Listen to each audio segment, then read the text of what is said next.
6. radīšanas dienā Dievs, kad bija radījis daudz dzīvniekus, kur šodien mūs priecē, tad Dievs nolēma radīt kādas īpašas būtnes, dēļ kurām vispār viss šis radīšanas process tika veikts. Un tas notika 6. dienas pašā noslēgumā, ar ko Dievs noslēdza 6 dienu radīšanas ciklu. Un, protams, tas bija cilvēks. Cilvēks tika radīts pēc Dieva līdzības, drusciņi līdzīgs man, kaut gan es vairs neesmu līdzīgs, kādi bija pirmie cilvēki.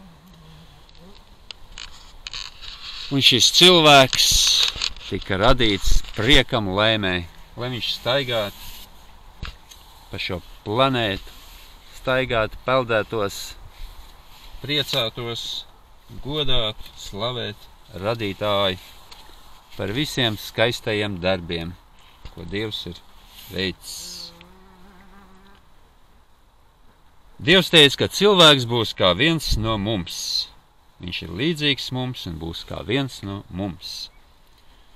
Un sākumā Dievs radīja vīrieti, bet pēc tam skatījās, ka viņam vajag palīgu, un radīja arī sievieti. Un šī bija pirmā operācija zem narkozes, kad no Ādama ribas tika izveidota viņam sieva Ieva.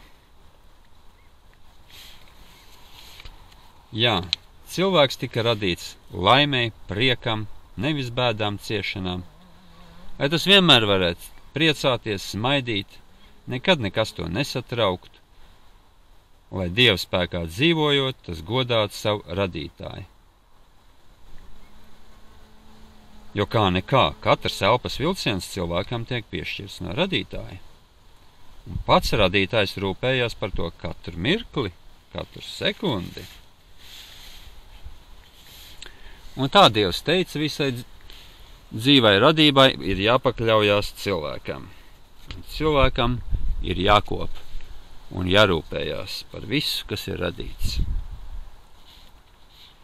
Un Dievs skatījās, ka viss bija ļoti skaists un viss bija ļoti labs, un, protams, ir eņģeļi par to priecājās. Vai cilvēks īstenoja Dieva plānu un uz viņu liktās cerības? Mēs zinām, ka cilvēka mehanisms, tas ir kaut kas ļoti sarežģīts. To šodien neviens nevar apšaubīt. Īpaši jau cilvēka smadzenes.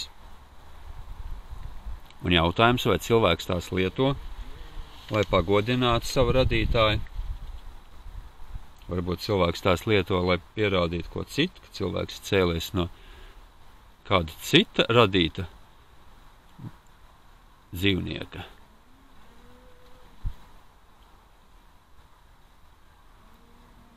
Diemžēl šodien cilvēkiem dzīvojot bez Dieva izskatās, ka cilvēks ir nevis cēlies no pērtiķa, bet gan, kad cilvēks kļūst līdzīgāks pērtiķiem. Pat liekas trakāk.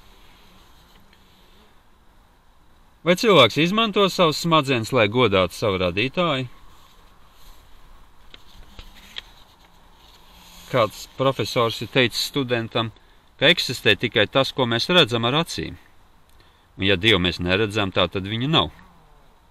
Un tad students teica pāriem studentiem, redziet, tā kā mēs ar acīm profesora smadzenes neredzam, tātad profesoram to nav.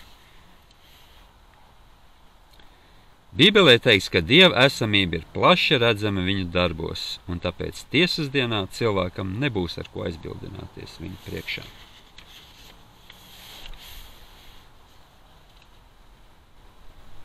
Vai cilvēks meklē savu radītāju?